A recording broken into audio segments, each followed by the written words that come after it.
제가 어릴 때 살았던 영도에 산이 하나 있는데 그 산 이름이 봉내산 혹은 고갈산이라고 그렇게 부릅니다. 바로 고신대학교 바로 뒤에 있는 산입니다.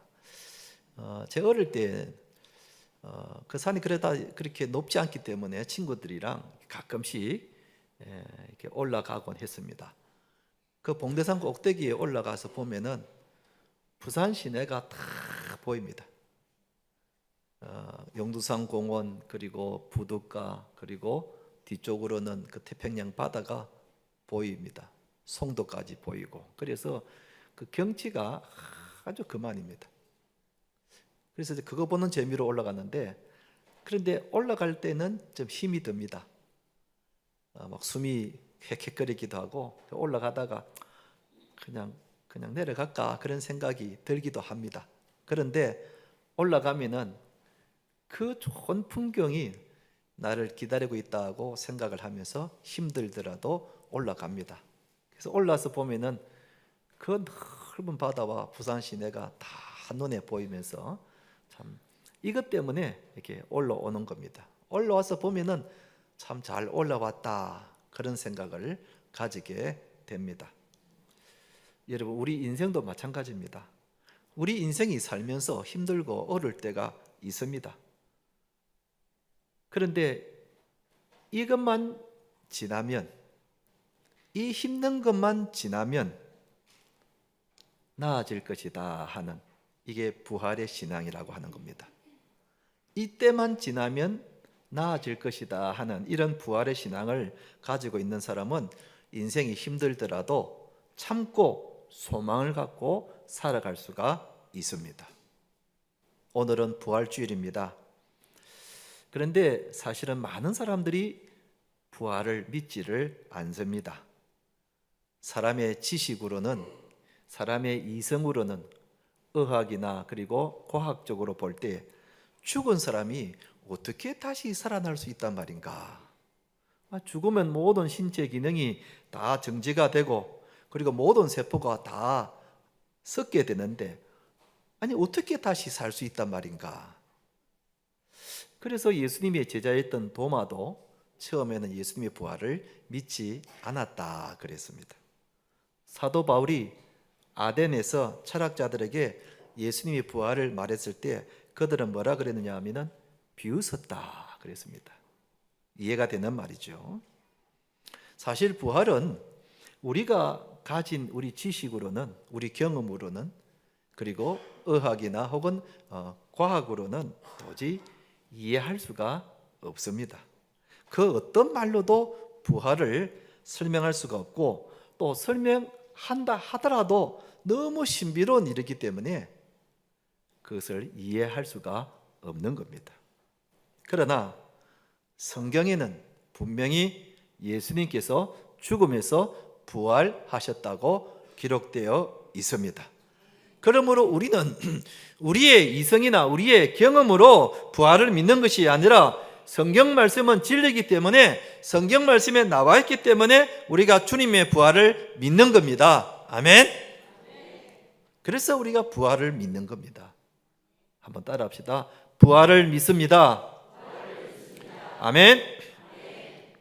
오늘 읽은 이 말씀에는 막달라 마리아가 부활하신 예수님을 목격한 내용입니다. 그런데 이 마리아가 처음에는 예수님의 부활을 믿지 못했습니다.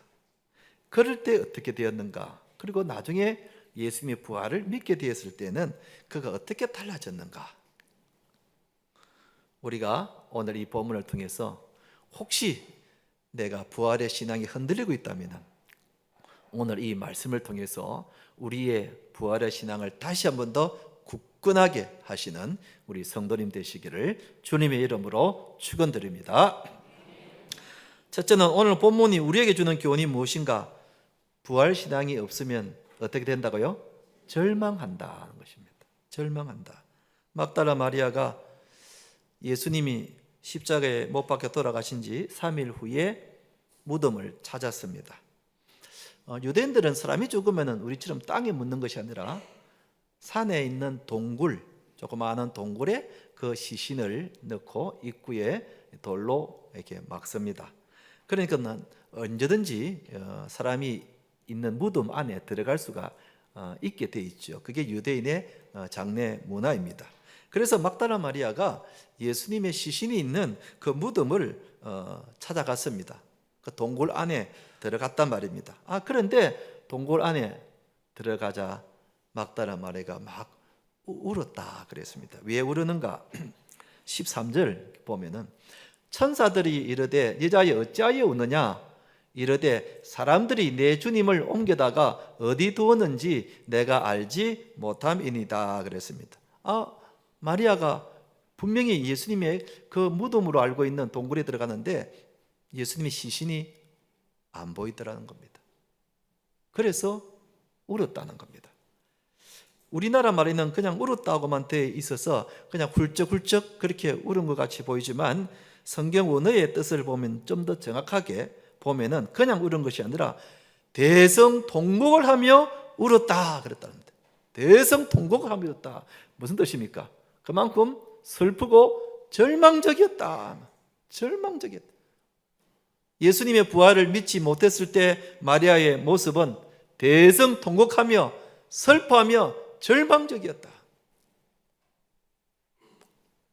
우리 교회 장례가 나면은 영락공원에 가서 마지막 이제 장례를 치르죠. 그러다 보니까 저는 영락공원에 참 자주 가게 됩니다.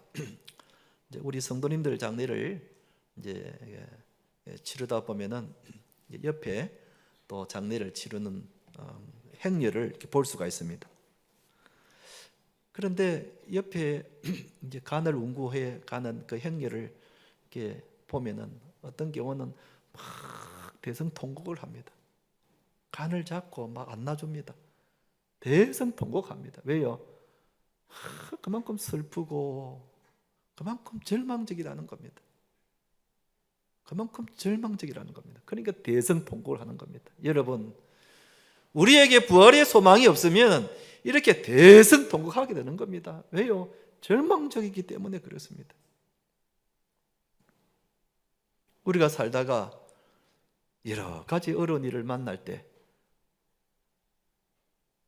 경제적인 어려움을 만날 때도 있고, 암이나 혹은 중병을 만날 때도 있고, 또는 실패를 경험하기도 하고, 혹은 사고를 만나기도 하고, 때로는 사랑하는 가족이 죽기도 하고, 때로는 내 뜻대로 안 될 때, 참 그럴 때에 여러분 우리에게 나아질 거라는 부활의 소망이 없다면 정말 절망적이죠. 정말 절망적입니다. 제가 대학 다닐 때에 제 전공 학과 교수님이 계셨는데 그때 교수님 연세가 40대 후반, 많이 돼 40대 후반 아니면 50대 초반 그 정도 아주 별로 늙지 않는 그때의 나이였는데 그 교수님이 학교에 등교를 하시다가 도로에서 접촉 사고가 난 겁니다. 그런데 큰 사고가 아니고 그냥 단순히 이렇게 딱 뒤차가 받는 단순한 접촉 사고가 난 겁니다. 그래도 이제 사고가 났으니까 그 병원에 가서 검사를 한번 해보는 좋겠다. 사진을 한번 찍어보는 좋겠다. 그래가지고 병원에 가서 사진을 찍었는데 사고와는 전혀 관계없는 이 뇌에 뇌 종양이 발견이 된 겁니다. 그런데 그다지 크지 않아서 병원에서도 수술을 하면은 얼마든지 나을 수 있다고 그렇게 이야기를 했답니다. 그런데 교수님으로서는 젊은 나이에 자신이 뇌 종양에 걸린 것에 대해서 큰 충격을 받은 겁니다. 밤잠을 자지 못하는 겁니다. 이 생각 저 생각하면서 도무지 잠을 자지를 못하는 겁니다. 너무 두렵고 너무 걱정이 돼가지고. 그러다 보니까 교수님이 입원에 한 지 일주일 만에 돌아가셨는데 왜 돌아가시는가 하면은 심장마비로 돌아가신 겁니다. 뇌 종양으로 돌아가신 것이 아니라 심장마비로 돌아가신. 얼마나 걱정이 되었으면, 얼마나 두려웠으면은 그냥 심장마비로. 여러분, 우리에게 부활의 소망이 없으면 우리 마음이 불안해지고 두려워서 절망적일 수밖에 없다는 사실입니다. 여러분, 우리도 예수님의 부활을 믿고 나의 부활을 믿지만은 때로는 이 부활이 흔들릴 때도 있습니다. 흔들리게 되면 우리도 불신자들처럼 그렇게 쉽게 절망하고 두려워하게 된다는 사실입니다. 여러분, 우리가 부활신앙이 흔들리면 어떻게 되는가? 우리가 살면서 실패를 만나게 되면 마리아처럼 얼굴에 슬픈 빛을 띠게 될 것입니다. 우리가 살다가 암에 걸리고 그리고 중병에 걸리면 그냥 두려워하게 되고 그리고 절망을 느끼게 됩니다. 살면서 어려운 일을 만나게 되면 쉽게 낙심하게 됩니다. 그 깊은 구덩이처럼 떨어져서 회복될 기미를 보이지 않습니다. 내 뜻대로 되지 않을 때에 세상을 원망하고 사람을 원망하고 불평합니다. 부활의 신앙이 없기 때문에 그렇습니다. 나아질 거라는, 회복될 거라는, 건강해질 거라는 그런 부활의 신앙이 없으면 우리도 별 수 없는 겁니다. 우리도 불신자들처럼 그런 일을 만나면 좌절하게 되고 절망하게 되는 겁니다. 그러므로 우리는 부활의 신앙을 견고하게 가지고 있어야 될 줄로 믿습니다. 한번 따라합시다. 부활을 견고하게 가집시다. 두 번째로 오늘 본문이 우리에게 주는 교훈이 뭔가? 부활 신앙을 가지면 삶이 달라진다는 것입니다. 막달라 마리아가 처음에는 예수님이 부활을 믿지 못해서 절망에 빠져 대성통곡함을 이뤘지만 부활의 예수님을 만난 후에 그가 어떻게 달라졌는가? 18절에 보면은 이렇게 나와 있습니다. 막달라 마리아가 가서 제자들에게 내가 주를 보았다 하고 또 주께서 자기에게 이렇게 말씀하셨다 이러니라 그랬습니다. 이 막달라 마리아가 부활하신 예수님을 본 후에는 먼저 제자들에게 달려갔습니다. 제자들에게 달려가면서 마음이 얼마나 감격스럽고 흥분된 마음으로 갔겠습니까? 그리고 제자들에게 자신이 본 부활하신 예수님을 담대하게 전했습니다. 즐거움으로 전했습니다. 바로 예전에 슬퍼하며 대성통곡했던 그 모습은 찾을 수 없고 그 반대로 감격과 담대한 모습이 마리아에게 보게 되는 것입니다. 마리아가 이렇게 달라진 겁니다. 나중에 제자들에게도 똑같이 나타나게 됩니다. 예수님이 부활을 믿지 못했을 때 제자들은 다 두려워서 도망가고 숨었습니다. 그런데 부활하신 예수님을 본 이후에는 제자들이 도망가거나 두려워하거나 떨지 않았습니다. 반대로 사람들에게 담대하게 예수님의 부활을 증거하며 다녔습니다. 나중에 이것 때문에 옥에 갇히기도 하고 매를 맞았지만은 그러나 그럼에도 불구하고 그들은 담대하게 우리가 보고 들은 것을 말하지 않을 수 없노라 하면서 예수님의 부활을 담대하게 전했습니다. 완전히 달라졌단 말입니다. 그러니 여러분, 부활을 믿느냐 안 믿느냐에 따라서 우리의 삶이 이렇게 180도로 달라진단 말입니다. 여러분, 우리가 부활의 믿음을 가지고 있으면 어떤 일을 만나도 우리는 담대해질 수 있고 소망을 가질 수가 있는 줄로 믿습니다. 살면서 실패를 만났을 때도 우리는 이게 다가 아니고 끝이 아니고 언젠가는 다시 회복될 것이라는 이런 부활의 신앙을 가지고 있으면 낙심하지 않습니다. 부활의 그리고 그 성공의 부활을 믿을 수 있기 때문입니다.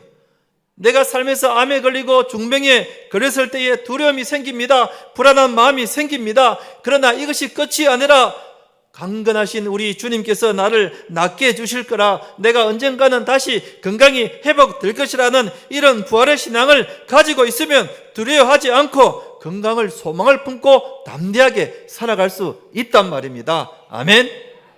이게 바로 부활의 신앙입니다. 이게 끝이 아니라, 이게 전부 다가 아니라 언젠가는 회복될 거다, 언젠가는 다시 살아날 거다, 언젠가는 다시 형편이 풀릴 거다 하는 이 믿음과 소망을 가지고 사는, 이것이 바로 부활의 소망이라고 할 수가 있는 것입니다.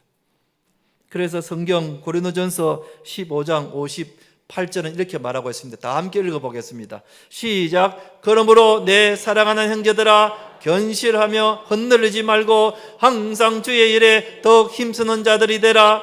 이는 너희의 수고가 주 안에서 헛되지 않는 줄을 알미니라 그랬습니다. 형제들아 견실하며 흔들리지 말라고 하고 있습니다. 예수님이 부활하신 것을 우리는 굳게 믿고 예수님의 그 부활은 나의 부활인 것을 굳게 믿는 것입니다. 아멘. 한번 따라 합시다. 부활의 신앙을 가집시다. 부활의 신앙을 가집시다. 아멘. 이제 말씀을 맺겠습니다.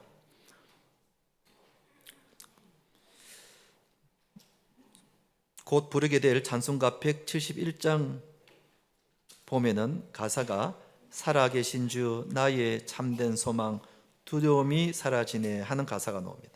이건 영어로 된 찬송가인데 본래 이 찬송가의 영어 가사를 보면은 이렇게 되어 있습니다. 두려움이 사라졌다. 왜냐하면 주님이 살아나셨기 때문이다. 이렇게 나와 있습니다. 두려움이 사라졌다. 왜냐하면 주님이 다시 사셨기 때문이다 하는 것입니다. 그 부활의 주님이 지금도 살아계셔서 우리의 앞길을, 우리의 갈 길을 인도하시기 때문에 우리의 삶에는 두려움이 사라지고 기쁨이 충만하게 되는 것입니다. 할렐루야. 오늘 부활주일을 맞이해서 우리가 더욱 이 부활의 신앙을 견고하게 가져서 남은 생애를 담대하게 사시는 우리 성도님들 되시기를 주님의 이름으로 축원드립니다.